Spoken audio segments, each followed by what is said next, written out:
Good morning, all of you. Now we will start our next part or next type of questions of national income, and now this is the last part of national income. That is, the topic is what are included and what are not included in the estimation of national income. That means do's and don'ts. do's मतलब जो included और don'ts मतलब जो नहीं include होते. Okay बस आपको इन सबको अच्छे से पता होना चाहिए कि ये इन्वेस्टमेंट है या ये कंजम्पशन है या फिर ये इंटरमीडिएट कंजम्पशन है, और इट इज का टाइप ऑफ प्रॉफिट, और it is a kind of expenditure. तो आपको ये लिखना, और compensation of employees. So you have to mention in your reason कि ये इसका पार्ट है, सो इट इज इंक्लूडेड और not included. Okay, like the first, payment of fees to a lawyer engaged by a firm. अब firm किसको payment कर रही है? लॉयर को. तो ये किस में इंक्लूड होगा? इंटरमीडिएट कंजम्पशन में. क्यों इंटरमीडिएट कंजम्पशन में? क्योंकि फर्म क्या कर रही है? खर्चा कर रही है. किस पर? लॉयर पर. और फर्म जो अपना प्रोडक्ट सेल करेगी तो वो उसमें लॉयर का एक्सपेंसेस भी तो ऐड करेगी ना. जो वो सारा एक्सपेंसेस करती है, all are kind of intermediate consumption.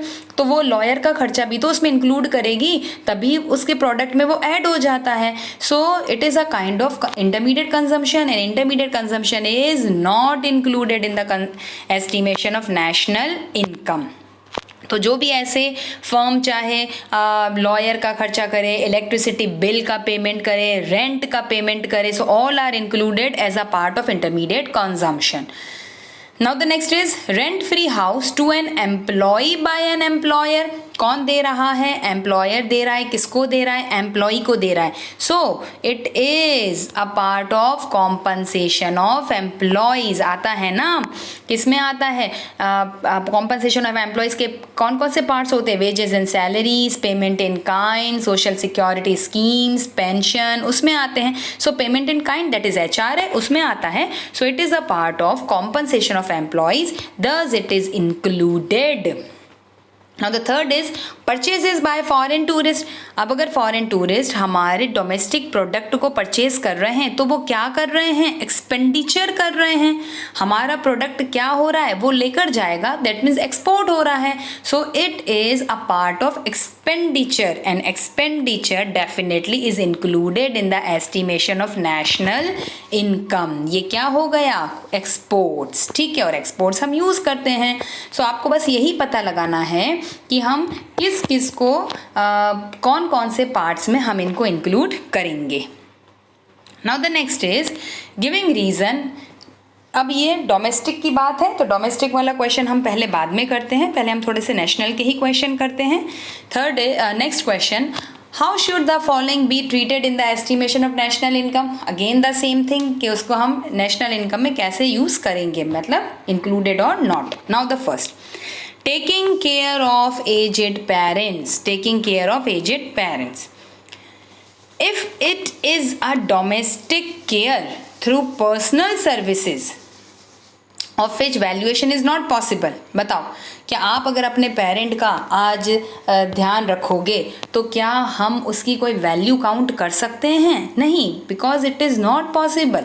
आप उसको कभी भी वैल्यूएशन नहीं कर सकते, बिकॉज ये क्या कर रहे हैं? आप अपने पेरेंट्स का टेक केयर कर रहे हैं. सो definitely it is not included in the estimation of national income. However if the care involves expenditure, ठीक है, इट डिपेंड्स कि आप किस तरह से कर रहे हैं. आप डोमेस्टिक केयर थ्रू मतलब खुद घर में कर रहे हैं, so it is not included.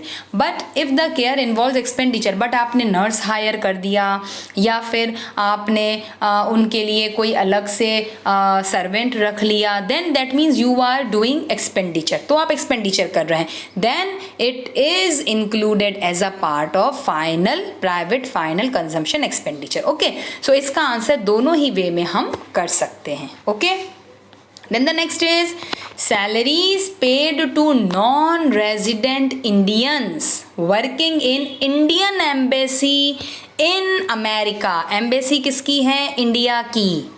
बहुत सी चीज़ें ध्यान रखो, कहाँ है? अमेरिका में है. जॉब कौन कर रहा है? नॉन रेजिडेंट इंडियंस कर रहे हैं. किसको सैलरी दी जा रही है? नॉन रेजिडेंट इंडियंस को.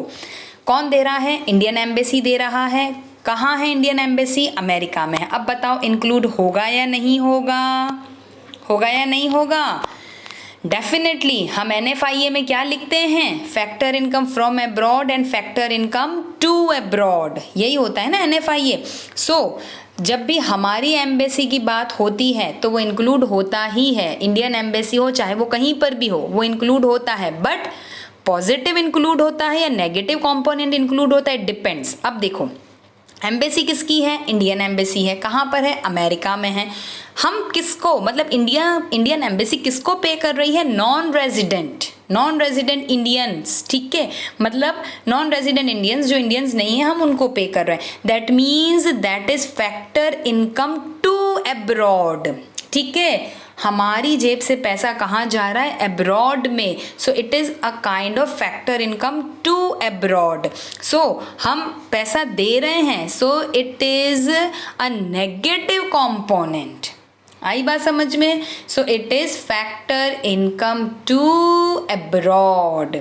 सो अब हमें आंसर क्या लिखेंगे, it is included in the estimation of national income as a negative component, okay, because it is factor income to abroad. Clear?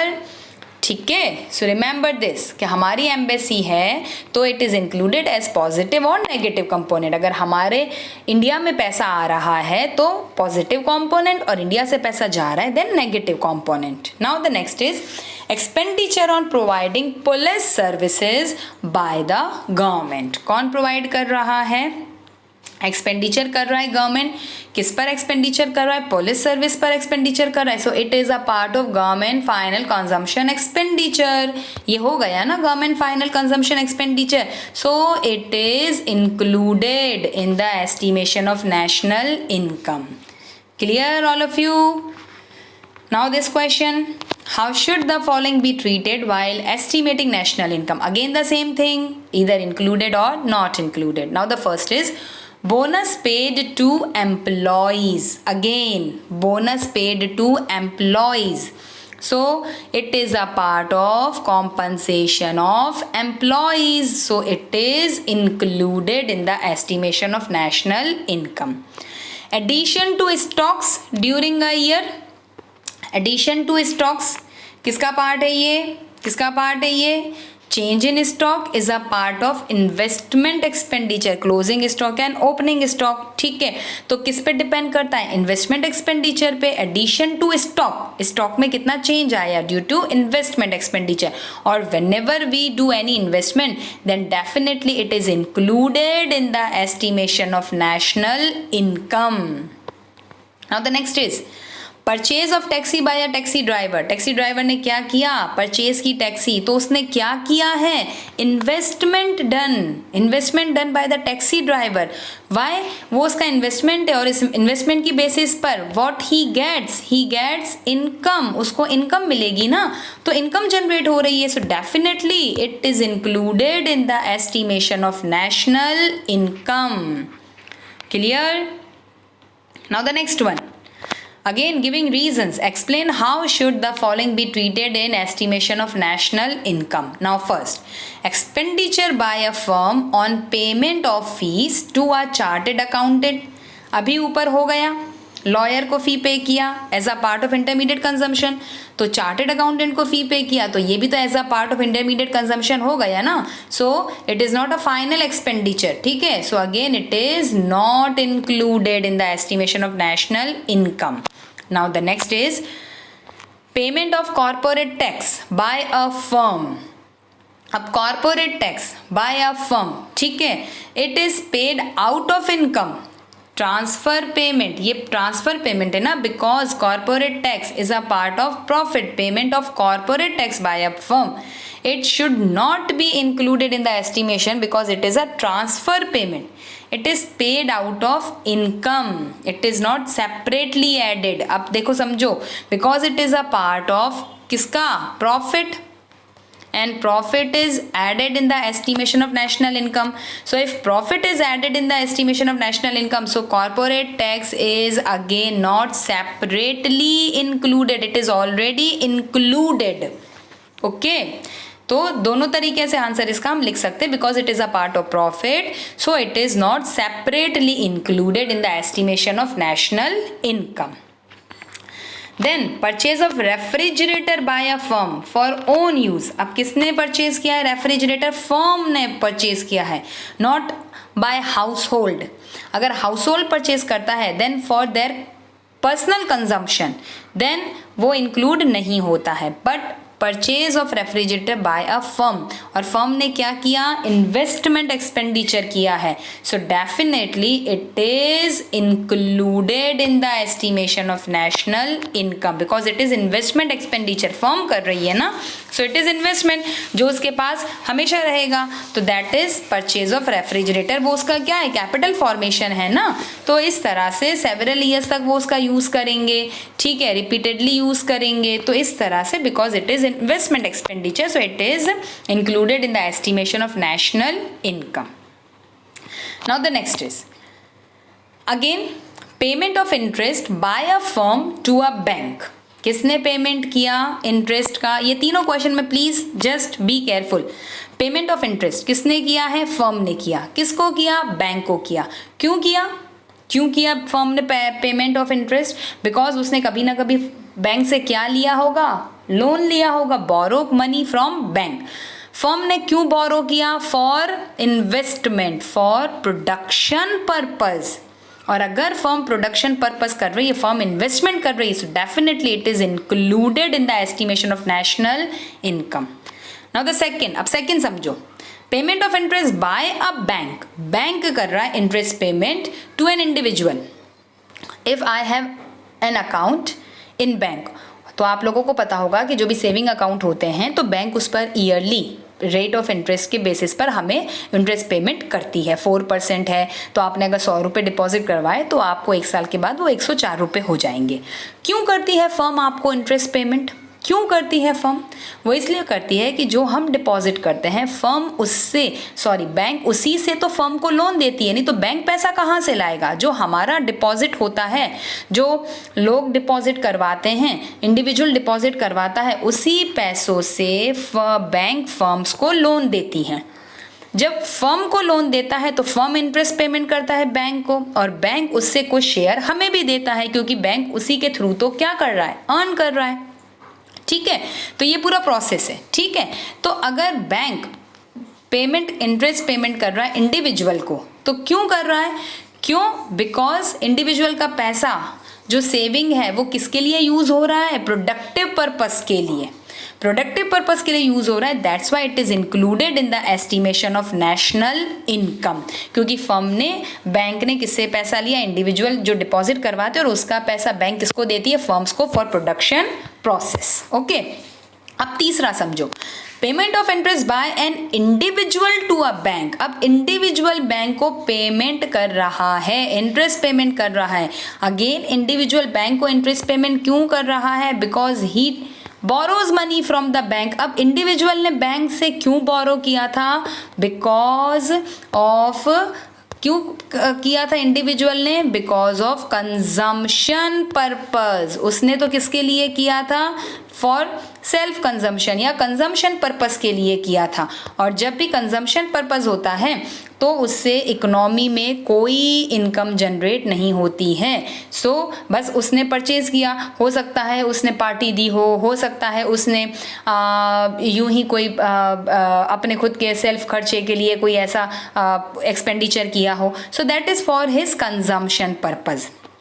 तो that's why payment of interest by an individual to a bank is not included. क्योंकि जब भी हम जो loan लेते हैं, if it is for consumption purpose, then it is not included in the estimation of national income. Okay, because it is not for investment purpose, it is for only consumption purpose. Now this is the next part. Again, national income, payment of corporate tax by a firm. हमने अभी ऊपर पढ़ लिया payment of corporate tax by a firm because it is a part of profit and already profit is included in the estimation of national income, so corporate tax is not separately included in the estimation of national income.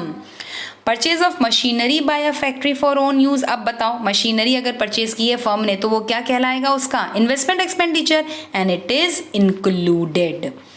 Purchase of uniform for nurses by a hospital, क्या होगा ये, क्या होगा ये, again hospital ने अगर nurses को uniform दिया है तो वो कहाँ से लाएगा पैसा, जो उसके पास पेशेंट्स आएंगे उसकी फीस में और सब में वो इंक्लूड होगा ही होगा। So that is it is a part of intermediate consumption, so it is not included. So all these questions are related with national income. Now there are some questions which is related to domestic income.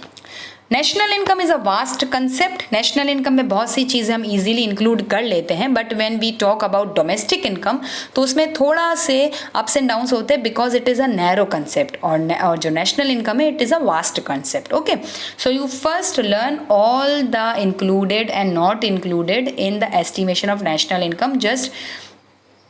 just learn all these things. Then in our next class we will discuss what items or what are included or not included in the estimation of domestic income.